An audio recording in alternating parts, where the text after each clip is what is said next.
Lisa Kelly loved the ocean more than anything else in the world.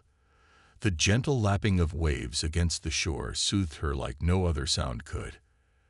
As a marine biologist, she had traveled to this remote Atlantic island to study the effects of climate change on coral reefs. It was her life's work, far from the busy world she had left behind.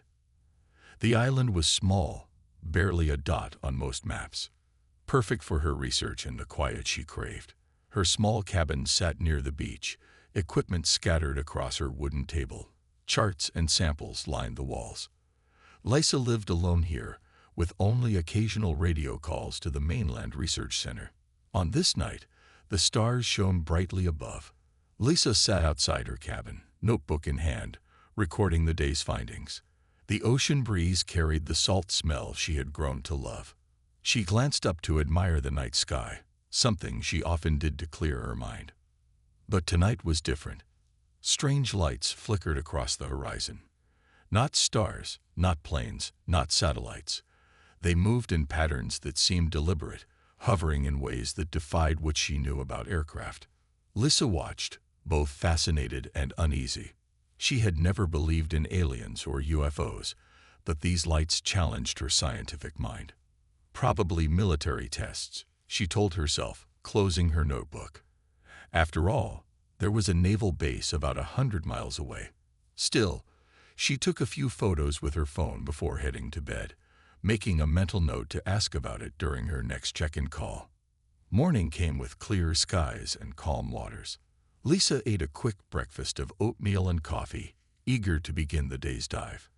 Today's plan was to examine a coral formation she had been monitoring for months. She checked her equipment methodically: oxygen tanks, regulator, wetsuit, and camera. Everything was in perfect order, as she always ensured. Just another day in paradise, she said to herself, a habit she had developed during her months of solitude. The water welcomed her as she dove beneath the surface. Sunlight filtered through the blue, dancing across the colorful reef below. Fish darted between coral formations, a living rainbow that never failed to amaze her. Lisa swam deeper, her movements practiced and efficient. She found her study site and began taking measurements and photos. So focused was she on her work that she didn't notice the change in the water at first. A subtle shift in pressure, a slight temperature change. When she finally looked up from her instruments, she saw it. A blue light, different from the natural sunlight that normally filtered through the water. The light grew stronger, surrounding her completely. Lisa tried to swim away, but her body wouldn't respond. Panic rose in her chest as she realized she couldn't move. The light pulsed around her, and the water seemed to vibrate with energy. Her vision blurred, darkness creeping in from the edges. Her last thought before losing consciousness was that she should have taken those strange lights more seriously. When Lisa opened her eyes, the familiar blue of the ocean was gone. Instead, stark white walls surrounded her. The room was perfectly clean, with no visible doors or windows. She lay on a surface that felt like metal, but was slightly warm to the touch. "Hello," she called out, her voice echoing in the empty space. No answer came. Lisa sat up slowly, her head pounding. She was still in her wetsuit, but her diving equipment was gone. Her watch was missing too, leaving her with no way to tell how much time had passed. A seam appeared in one wall, widening to reveal a doorway. Through it stepped creatures unlike anything Lisa had ever seen. Tall and thin, with gray skin stretched over elongated limbs. Their heads were large, with enormous black eyes that seemed to look through her rather than at her. Fear froze her in place as one of the beings approached. It made no sound, but suddenly she heard a voice in her mind. "Human female, you will participate in evolutionary compatibility assessment." Lisa tried to speak, but her throat constricted with terror. The voice continued in her head. "Your species is primitive but potentially dangerous. Your performance will determine Earth's classification." Lisa finally found her voice. "What does that mean? Who are you?" "We are Vorchin. We study species before contact. You will represent humans in our testing arena."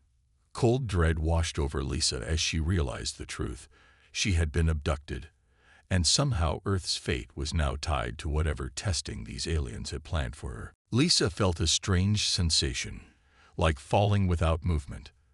The white room faded around her. When her vision cleared, she stood in an enormous space, unlike anything she had ever seen. It was a vast dome stretching far above her head.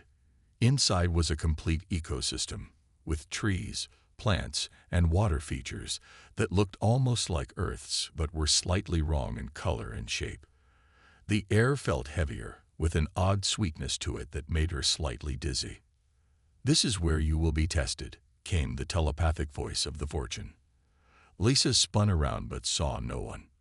"Tested how? Why am I here?" She shouted to the empty air. "The biodome contains specimens from 17 worlds. Your ability to survive among them will determine how we classify humanity's threat level." Lisa's heart raced. "And if I fail?" There was a pause before the voice answered. "Then Earth is deemed primitive and safe. If you show unexpected abilities, Earth will be marked for further study." The implications were clear enough. Her performance would somehow affect how these aliens viewed all of humanity.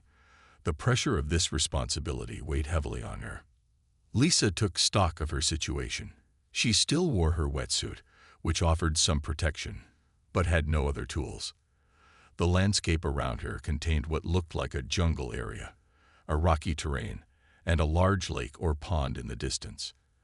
As she studied her surroundings, movement caught her eye. A large shape moved between the trees. Then another, different form appeared near the water. She was not alone in this place. Lisa decided to head toward the water. As a marine biologist, she felt most comfortable near aquatic environments. Plus, she would need water to survive. As she approached the lake, she spotted her first fellow captive clearly. It was roughly her height, but had 6 limbs and skin that shimmered with iridescent colors like an oil slick. The creature saw her and immediately retreated into the water with a hiss. "Great first contact," Lisa muttered to herself. Near the edge of the lake, she found what appeared to be fruit growing on low bushes. She was hungry but hesitated to eat anything alien. Still, she collected some, thinking she might need to try eventually. A sound behind her made Lisa turn quickly. A creature stood watching her. It was shorter than her, with pale blue skin and 4 eyes arranged in a diamond pattern. It wore what looked like clothing made of woven material. Lisa raised her hand slowly, trying to show she was harmless. "Hello, can you understand me?" The creature made a series of clicking sounds and gestures. Then, to her surprise, it spoke in broken English. "Human. Dangerous. Stay away." Lisa's eyes widened. "You speak English?" Pete. "I learn languages." Translator. Pete. She almost laughed despite her fear. Such an ordinary name for an alien creature. "Name is close sound in your language," it explained. "Pete, I need help. I don't know why I'm here or how to survive." The creature studied her with all 4 eyes. "All new ones say this. Most die soon. Predators here. Very bad." A distant roar echoed through the dome, making Lisa shiver. "What was that?" she asked. "Krill beast. Eats flesh. 3 already died to it." Lisa felt sick. This is some kind of sick game to them, isn't it? Watching us fight to survive. Pete's upper eyes blinked in what might have been agreement. "Vorchen study all species. Want to know which dangerous. And humans? What do they think of us? Stories say humans primitive but unpredictable. Violent when scared. Vorchen curious." Lisa looked around the biodome, now seeing it for what it was.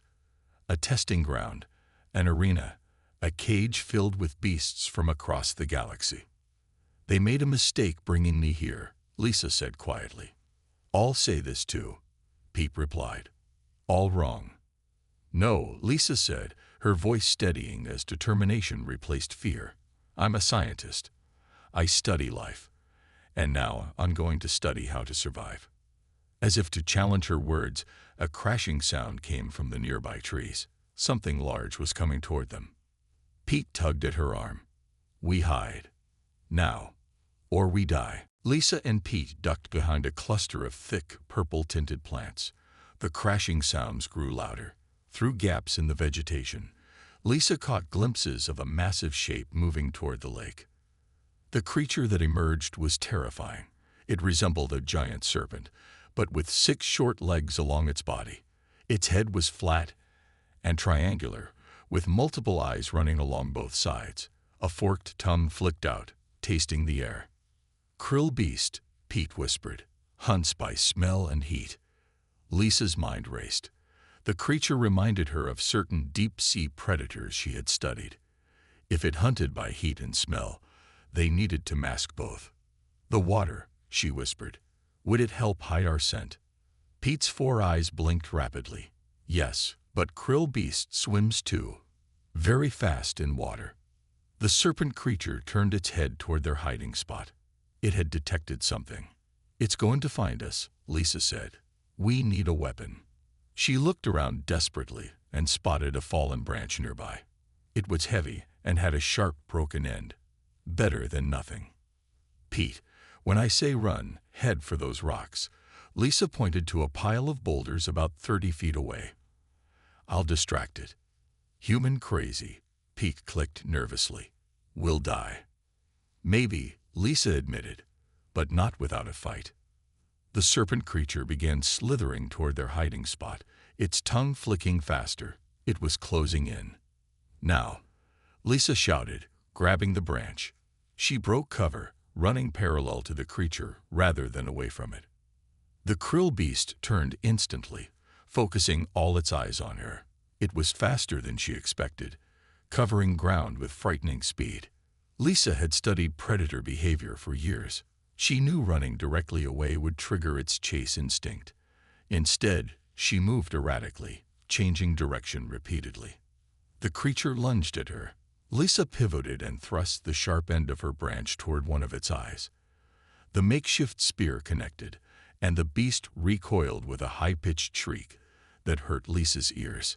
Thick purple fluid oozed from the wounded eye.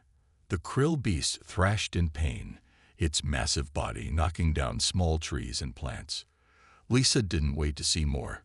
She ran toward the rocks where Pete was hiding, her lungs burning with exertion. "Quick! Up here!" Pete called from a crevice between 2 large boulders. The opening was too small for the serpent to follow. Lisa squeezed into the gap just as the krill beast recovered and surged toward them.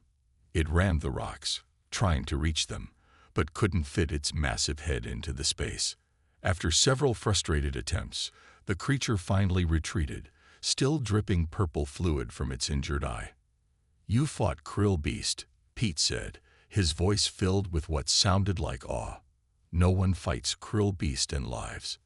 "I didn't really fight it," Lisa panted, trying to catch her breath.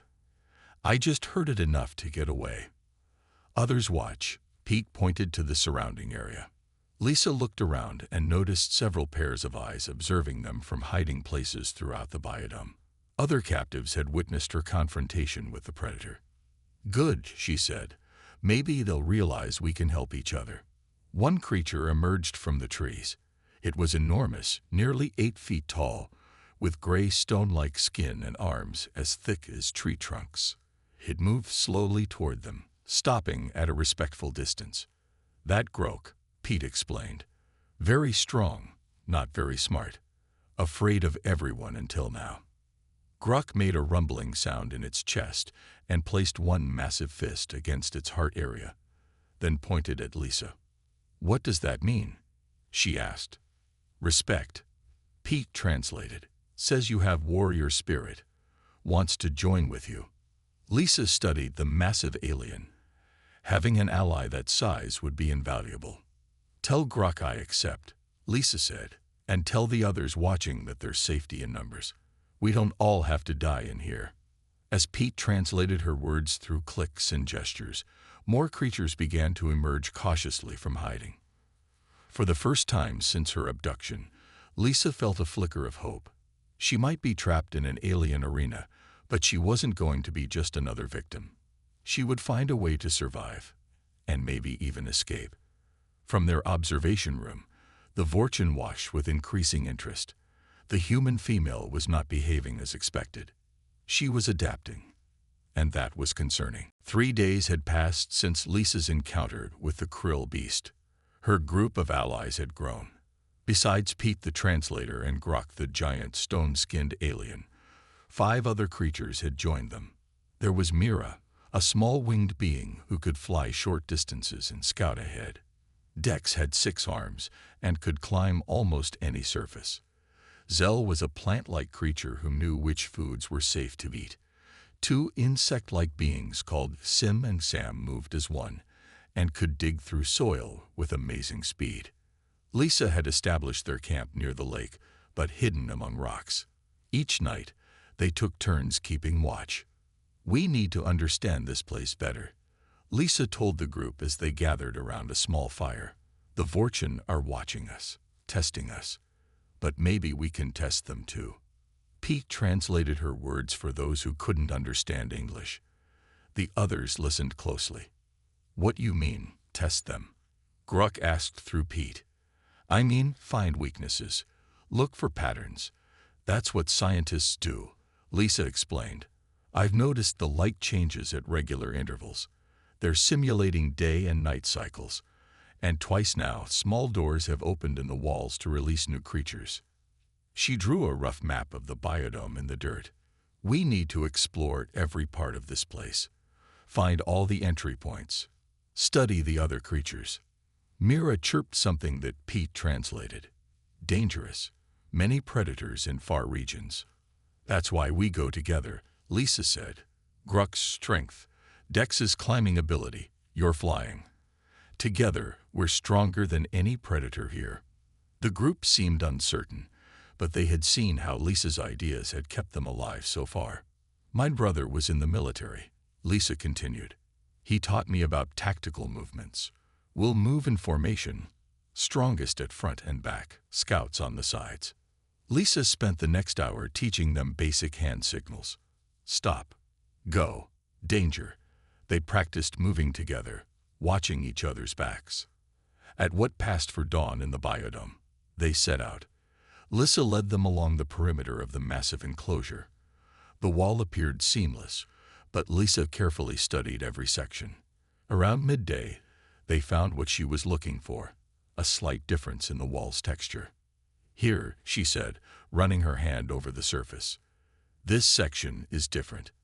Dex climbed up to examine it closer. He made a series of clicks that Pete translated. "Says there's airflow. Small opening appears sometimes. A door," Lisa concluded. "A maintenance entrance, maybe." As if triggered by their discovery, a section of the wall slid open. Everyone scattered for cover except Lisa, who ducked behind a nearby boulder but kept watching. 2 Vorchin entered, carrying equipment. They moved to a plant cluster and seemed to be taking samples or measurements. Lisa studied their movements carefully. The door remained open while they worked. She noticed a faint shimmer across the opening. Some kind of force field, she guessed. The Vorchin finished their task and returned to the door. As they passed through, the shimmer in the doorway briefly intensified, then disappeared as the door closed. When the aliens were gone, the group reassembled. "The force field only activates when the door opens," Lisa explained. "That's our way out." "But how?" Pete asked. "Field stops us, burns if touch." Lisa thought for a moment. "We need to understand their schedule. When they come, what they do. And we need to test that force field." Over the next 2 days, they observed the door. The Vorchin came at regular intervals, every 14 hours by Lisa's estimate. They always spent exactly 8 minutes inside, always at the same plant cluster. Lisa also noticed something else. The other predators in the biodome seemed to avoid the area near the door when the Vorchin were present. They could sense something the captives couldn't. On the 3rd day, Lisa gathered her allies. "I have a plan," she said, "but it's risky. If we fail, the Vorchin will know we're trying to escape." She looked at each of her alien companions. Despite their different appearances, she had come to see intelligence and determination in all of them. We need to create a distraction when they next arrive, something big enough to make them stay longer or call for help. Then we study the door mechanism more closely. Grok rumbled in agreement. We follow Lisa's plan. Lisa smart. The others voiced their support in their own ways. Lisa nodded, feeling both the weight of responsibility and a surge of determination. Then let's get ready. The Vorchen think they're studying us, but we're studying them too. In their observation room, the Vorchen scientists noted with growing concern how the human female was organizing the other specimens. This was unprecedented behavior. One scientist recorded, "Subject shows remarkable leadership abilities. Recommend increasing security protocols." The next day, Lisa and her team prepared for their plan. They gathered near the maintenance door, but stayed hidden among the strange vegetation. "Mira, fly high and watch for the Vorchen," Lisa instructed. The small winged creature chirped in understanding and took off, hovering near the dome's ceiling. Lisa turned to the insect-like twins. "Sim and Zam, you'll dig a small tunnel under that rock near the door. We need to hide something there." While they worked, Lisa noticed Zell, the plant-like alien, was changing color. Its normally green skin was shifting to match the purple rocks nearby. "Pete, ask Zell about that color-changing ability," Lisa said. After a series of clicks and hums, Pete translated. "Zell says is natural defense. Can match surroundings if stay still enough time." Lisa's eyes widened. "That's it. That's how we can observe the door mechanism up close." She quickly gathered everyone. New plan. When the Vorchen come, Zell will be positioned near the door, camouflaged to match the wall. While we create a distraction, Zell can watch exactly how the force field and door work. The group agreed. Zell moved to a spot near the doorway and remained perfectly still. Over the next hour, its skin gradually took on the exact color and texture of the wall.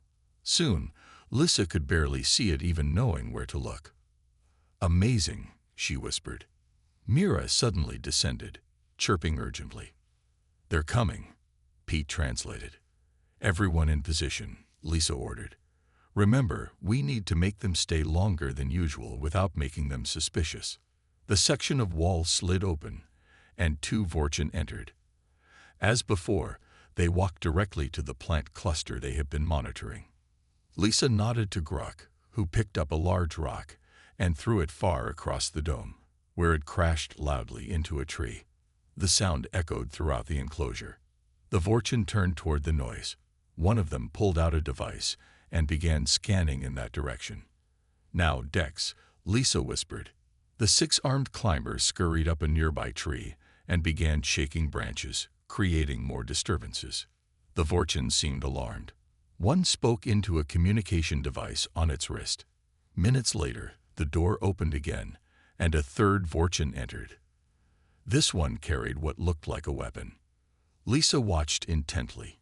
Each time the door opened, the force field flickered in a specific pattern. She hoped Zell was seeing the details even better from its position. The Vorchen spent nearly 20 minutes investigating the disturbances, much longer than their usual 8-minute visits. Eventually, finding nothing conclusive, they returned to the door and left. Once they were gone, everyone gathered again. Zell slowly changed back to its normal green color and rejoined them. Through Pete's translation, Zell explained what it had seen. Door has pattern. Force field goes down for 2 seconds before door closes. Also, Vorchen press 6 symbols on wall panel to open. "Did you see which symbols?" Lisa asked eagerly. Zell made a series of marks in the dirt with its tendril-like fingers. "This is incredibly valuable," Lisa said. "Now we need one more thing. We need to get a look at what's beyond that door." Lisa turned to the smallest member of their group. "Mira, next time the door opens, I need you to fly up high quickly and try to get a glimpse through the doorway before it closes. Don't go through, just look." Mira chirped nervously but agreed. They didn't have to wait long. An alarm suddenly blared throughout the dome. The door slid open, and a Vorchen entered, rushing to check a monitoring device near the lake.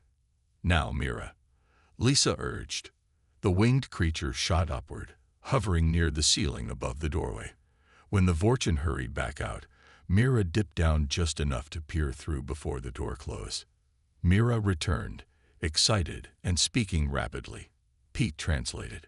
Saw white corridor. More doors. And... Pete paused, seeming confused by Mira's next words. Room with many screens showing different parts of dome. Vorchin watching us there. A control room, Lisa realized. That's perfect. If we can get there, we might be able to disable the dome systems. Lisa looked at her gathered allies. We have what we need now.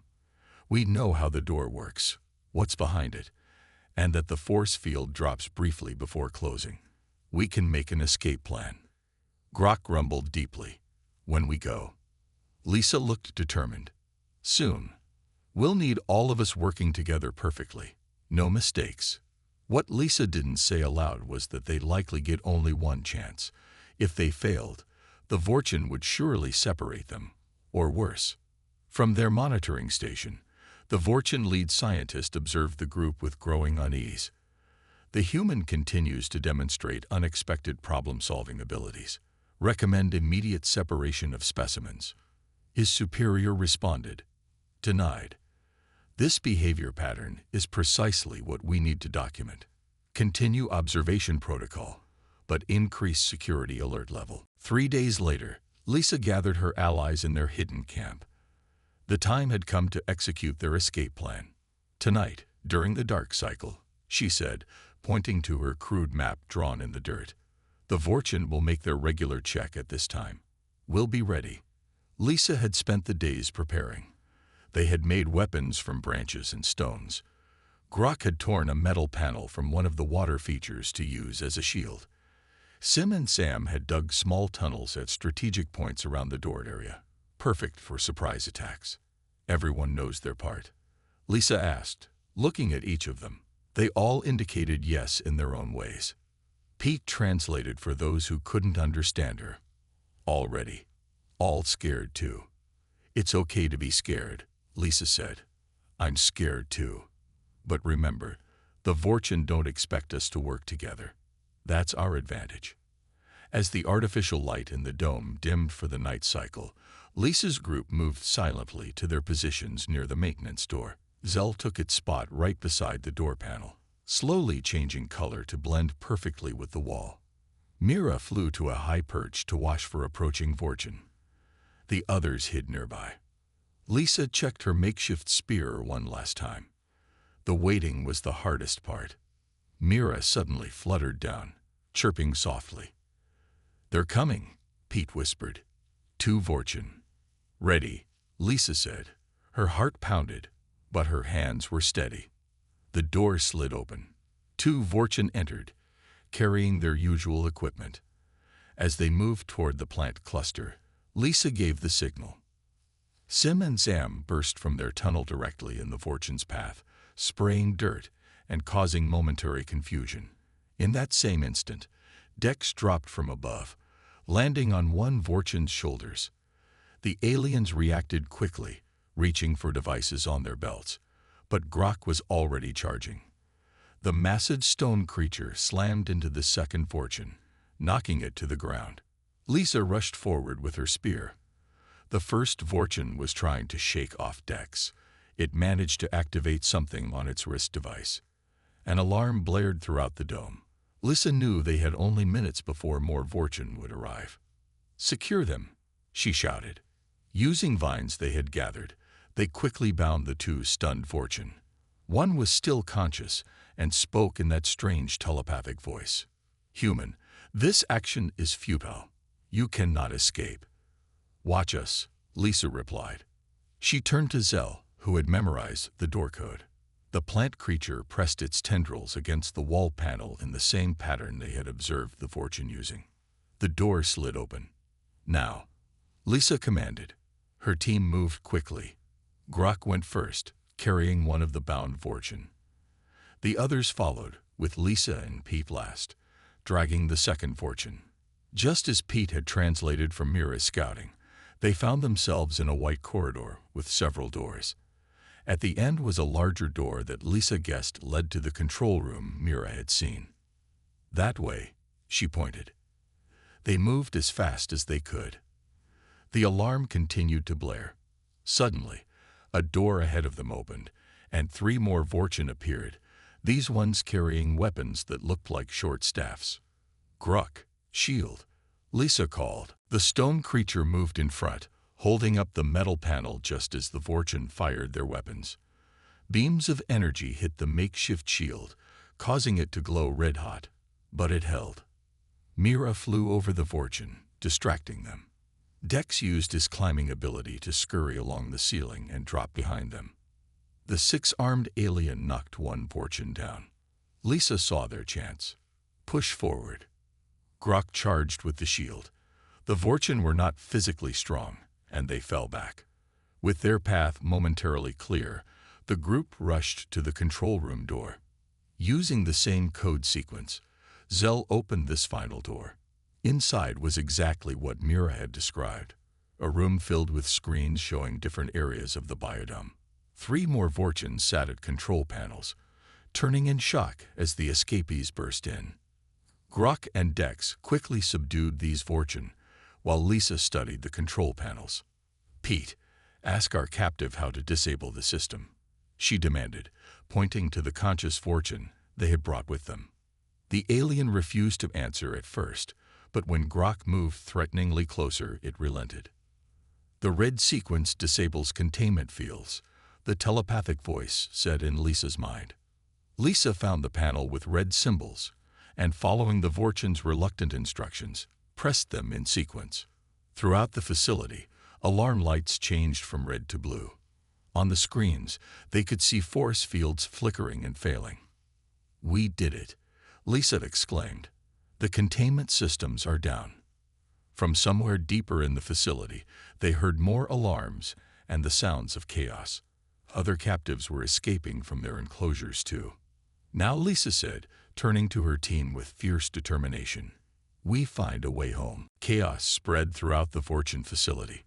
Alarms blared as containment systems failed across all sectors.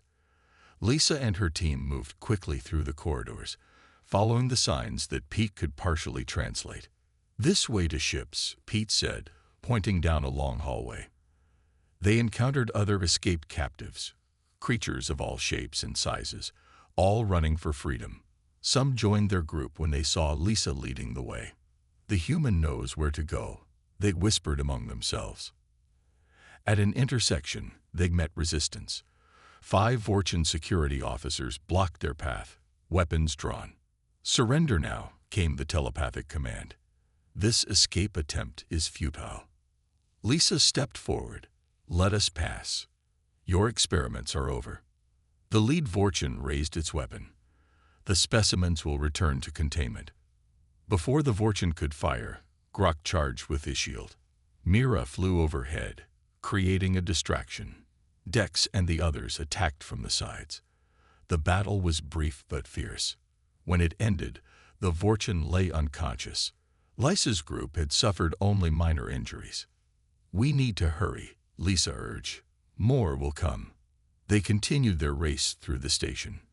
Finally, they reached a massive door marked with symbols that Pete recognized. "Docking bay," he translated. "Ships here." Using the code they had learned, Zell opened the door. Beyond was a vast chamber containing several sleek vessels of various sizes. "We need the smallest one," Lisa said, "easier to fly." As a marine biologist, Lisa had no experience with spaceships, but she understood navigation principles, and the breathing equipment she used for diving had helped her learn to use unfamiliar life support systems. They boarded a small craft that looked like it might be a transport vessel. Inside, Zell and Pete worked to decipher the controls based on their knowledge of Vorchen technology. "Think like starting underwater vehicle," Lisa told herself, studying the pilot's station. The layout was alien but had familiar elements. Direction controls, power systems, life support. Alarms suddenly intensified. Through the viewport, they could see more Vorchen security forces entering the docking bay. "We need to leave now," Lisa said. With Pete translating her instructions, Lisa managed to activate the ship's systems. The engines hummed to life. "Hang on to something," she warned as she pressed what she hoped was the launch control. The ship lurched upward. They were free of the docking clamps, but the bay doors remained closed. "We need to open those doors," Lisa said, pointing. Dex found a communication panel. "Maybe send message. Trick them." Lisa smiled. "Good idea." She had Pete transmit a message using the Vorchan language. "Security override. Open bay doors for pursuit vessel." To their surprise, it worked. The massive doors began to slide open. Lisa guided the ship forward, out into the blackness of space. Behind them, the Vorchan station grew smaller. "We did it," she whispered. "We're free." But their journey wasn't over. Lisa knew they needed to send a message, not just for her own return to Earth, but to protect her planet from future Vorchan experiments. Using the ship's communication system, Lisa recorded a message to the Vorchan High Command. "This is Lisa Kelly of Earth. You abducted me to test humanity's capabilities. Now you have your answer. Humans are adaptable. We form bonds even with those completely different from us. We work together to overcome challenges. If you threaten Earth, know this: what I accomplished with a few allies, my entire species can do on a greater scale. We seek peaceful contact with other worlds, but we will defend ourselves fiercely if threatened. The choice is yours." She transmitted the message on all frequencies the ship could access. Then she turned to her alien friends. "Now let's figure out how to get each of you home, and me back to Earth." In the days that followed, they navigated the unfamiliar stars. Using the ship's database, they plotted courses to each of their homeworlds. One by one, Lisa said goodbye to her friends as they reached their destinations. Grok was first, then Zell, then the others. Each parting was difficult. These aliens had become more than allies. They were friends who had faced death together. Pete was the last to leave before Earth. "What you do now, Lisa?" he asked. "Tell my world about what's out here," she said. "Prepare them. Not just for the dangers, but for the wonders too." When Lisa finally saw the blue-green globe of Earth through the viewport, tears filled her eyes. She had left as a simple scientist, captured and caged with beasts from across the galaxy. She returned as something more, a survivor, a leader, and Earth's first ambassador to the stars. The Vorchan had meant to study her as a specimen. Instead, she had become their greatest fear, proof that humanity could not be underestimated.